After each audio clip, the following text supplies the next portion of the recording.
Dr. DeBlue, board, foundation, cabinet, administrators, and teachers, staff, I'm inspired. I always thought a keynote speaker was someone really smart, the best at their subject matter, someone who was going to get on stage and change my life, give me something. Well, ladies and gentlemen, if that's true for you too, then we are going to break the mold today. I am not considered an industry leader. I'm probably not the smartest person that many of you know. So when I received a text from Jennifer Rogers, remember that name, this amazing school district is looking for a keynote speaker for their annual sports-themed kickoff of about 140. Yes, 140. I responded, great, I'll see if someone I know is available. You, she replied. I responded, LOL, and then NO. Thanks, Jen. So she called me. She described the infamous Dr. DeBlue and emphasized the selfless, tireless work everyone at this district, in this tribe, has put forth. She explained what it means to be a believer, the who of many of your students, the families, and the community you serve. Lonnie, everyone is amazing. Given your story and involvement with sports, you'd be perfect. I don't know which part of my story she was referring, but when she talked about your kids and what you all are doing here, she knew she had me. She said, Lonnie, the goal is for you to share some things about what you do that can motivate and inspire. So, I may have enough motivation and inspiration for about 140 of you. In other words, if you don't leave here motivated and inspired, call Jen. She's got on shorts and a blue shirt, right, tank top. Just saying, okay? Since we are in a sanctuary, I have to admit that I did talk to Dr. DeBlue about a week later. That's when I learned that, in fact, we were going to be closer to 1,400. So I was very thankful today that some of your colleagues left early. Bars lower. And while the theme was sports, it was also in a church. That's what Dr. DeBlue told. Thank you, Dr. DeBlue, for warning me.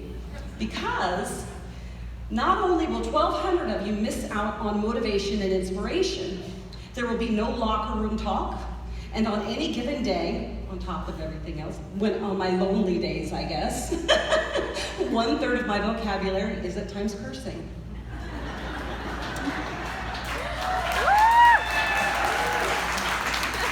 So needless to say, I may at times be at a loss for words, depends on what happens.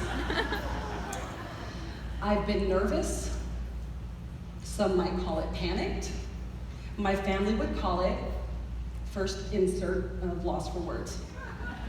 So I figured Dorothy had her sparkly ruby red slippers to remind herself there was no place like home. So I'm wearing my sparkly glitter tennis shoes to remind myself there's no place like the ballpark. Dorothy also got hit in the head with a wooden window pane, and I may pass out after I hit my head on the podium. But either way, we've all got a story to tell. No story is less important than the other. It's the how and the why that is important. I currently work in baseball, but I also used to be part of a company that did combine prep for football players. One of the really cool correlations between you and athletes is that you don't have to play all season.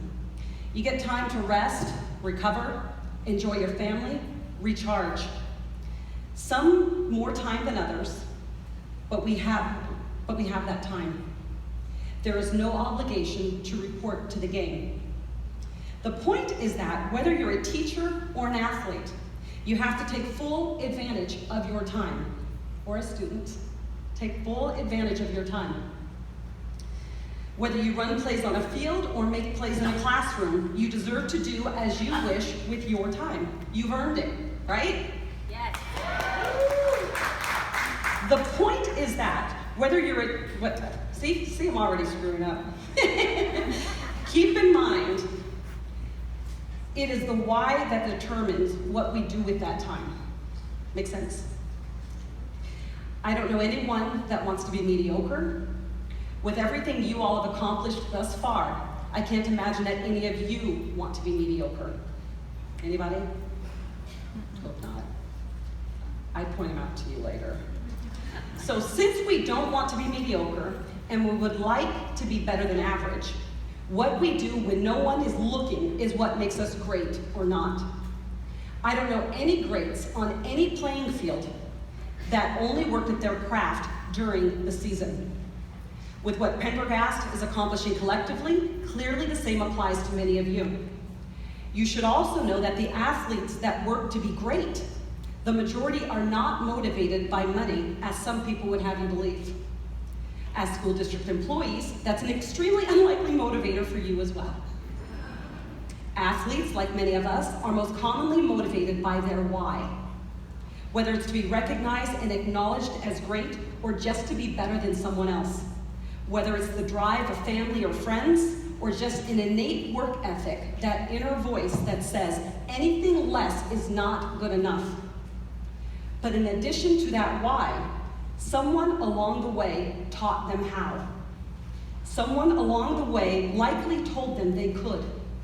Someone along the way encouraged them to just do it. That someone is each and every one of you. That is a superpower. That makes you a superhero. Seriously, you guys are superheroes. Right? My life has been blessed with 3 superheroes. Sister Amanda, my first grade teacher. She was my calm amidst chaos. My escape from everything I should not have been learning at home. I remember wanting to make her proud. I remember her stopping at my desk many times and resting her cold, she had cold hands. They were fragile. She'd rest them on top of mine. She wouldn't say anything, but it made everything else, everything negative that I came to school with, go away. When she stood in front to teach, I knew it was me she was really talking to. She cared about me. She gave me a why. To make her proud made me part of something. I may have only been a first grader, but me and my ponytails mattered. I couldn't miss school. They needed me. Sister Amanda needed me. I learned that I was important. I felt accountable to myself and all my classmates, all K through 12. So much so that my claim to fame is having been on the front page of the Bremerton Sun for being a super sales girl. Full half-page spread, right next to a really small article about the Pope. True story. I was important. My second superhero was Mrs. Martin, my 3rd grade teacher. Things at home were increasingly difficult, and while no one else seemed to notice, she did. And just like Sister Amanda, she had a way of communicating with me via eye contact. Some of you have that, I know. And while I didn't get to finish that school year with her or at home, she convinced me that I had the potential to be something I had never thought of becoming. Anything. Seriously. Anything. She made it clear that no matter what my circumstance, no matter what was going on at home or in life, no matter what those around me did or didn't do, it wasn't my destiny. So I needed to be accountable for me. What I did do and what I did do. What I didn't do. I was accountable. It takes a superhero to teach that to a 3rd grader. Mrs. Martin. After leaving Mrs. Martin's class, I would attend countless schools, group homes, juvie, foster care, but no one knew, or at least no one talked about it. My dad eventually gained custody for a short period, but once I turned 13, it was back to the status quo of not having a forever home. When I didn't have a place to sleep, I'd rotate asking friends if I could hang out. Then I'd just, can I stay the night? When that didn't work, I'd sleep on a bus or on the ferry or outside the doorway to the ferry terminal because there was a motor that blew warm air through the night. Since the age of 9, I had waitressed, bus tables, served drinks at various restaurants and bars for money under the table. When I turned 14, I convinced DMV I was 16 just to get an ID so I could get a good job at Safeway across the bridge from the school. I wasn't on milk cartons, but I was a poster child for breaking child labor laws. On days I was running late to work, the janitors would give me a ride. They knew better than anyone at that school what was going on. They treated me as a respectable person versus a child that needed to be herded. They too made me feel important. That job at Safeway would put food in my belly and nice clothes on my back. I still fit in. I was still popular, I was still important. Just like Sister Amanda and Mrs. Martin, my superheroes, told me. I never forgot that I could do anything. I never forgot that I was important, even as others around me made choices that will forever scar their past. Prostitution, drugs, pole dancing is a mainstream thing now, so we won't mention that. You get it? Even with those pressures, I felt that because I was important, I had to make better choices. I had to be accountable, not for where I was, but for where I was going. My third superhero is Sharon Diaz, the president of Samuel Merritt University in Oakland, California, higher education and health sciences. I was a divorced single mom of a 1.5-year-old and no college degree. She hired me anyway as her assistant. I became the executive assistant to the president. I remember sitting across from her the first week, wanting to cry. Not because I was sad or scared, but because she embodied everything Sister Amanda, everything Mrs. Martin, everything mom, grandma, mentor, and boss. She would encourage and support me completing my college degree. She reminded me that I was important, that I could do anything. She gave me a new why. She encouraged me not to be complacent and that comfortable isn't a destination for everyone. She encouraged me to be great. I too wanted to be a superhero. After several years with Sharon, with her support, I would leave my job with her for what is now called Coaching Corps, an organization that ensures kids get to reap the benefits of playing sports. It is there that I met former athletics pitcher Dave Stewart. Yay! Yay! He's over there, by the way. If I don't do it for you, he'll talk to you later.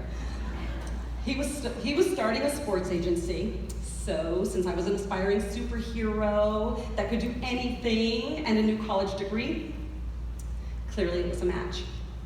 I would work harder in my role as a marketer and player maintenance person than I ever had at any job, but I loved it, and my role continued to grow. I was having an impact on the day-to-day lives of those trying to achieve a dream.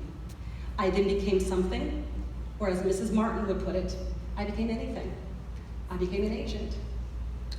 My why was not to be Jerry Maguire and pursue a lot of money. My why was to use my testimony, my superpowers, to encourage kids to be the best version of themselves, both on and off the field. My why is kids like Yohan Lopez with the Arizona Diamondbacks, best known in media reports as the overpaid Cuban pitcher that walked away from his team, when in reality, he was a homeless youth whose mother died of cancer, whose why wasn't the money, it was the search for belonging and acceptance, to be great in honor of his mother, but was instead met with more adversity. While alone in a new country, he couldn't even communicate the simplest of things. My why is Charles Morgan with the Texas Rangers organization, who year after year refuses to quit and proves time after time there is more to give. My why is our inner city and underserved youths that don't know which direction to go, they just know where they want to get. My why is the young men from places like Venezuela, Dominican Republic, Cuba, even Mexico that are sold to teens as early as 16 in their quest for a better life and have no one and don't speak the language. Now here's the tricky part. I don't speak Spanish. I don't. I have over 15 Latin clients and I don't speak Spanish. But I have the same superpowers as each of you. The same Sister Amanda and Mrs. Martin. I have my why. That why embodies my heart, my love, my compassion and understanding. That feeling, that look, that transcends words. With that, everything else works. Without that, none of it works. In closing, you guys are hot, I can see it. Discover or reconnect with your why. Discover your why. Know that you're a superhero with an awesome ability to be great. Know that every little being, no matter how unengaged, unruly, or just downright bad they are has the ability to grow up and be a superhero. Also, embrace the diversity of our collective differences. And while you continue believing in the ability of every student, reach out and believe in each other just a bit more. This is your tribe, your team. Make an extra effort with that person you may have the most differences with. In other words, reach out to the player on your team that's in a slump. We all have them. It's part of the game. So before we go, turn to the person on your right and just say, "You are great. I believe in you." You are great. I believe in you. Now you're left.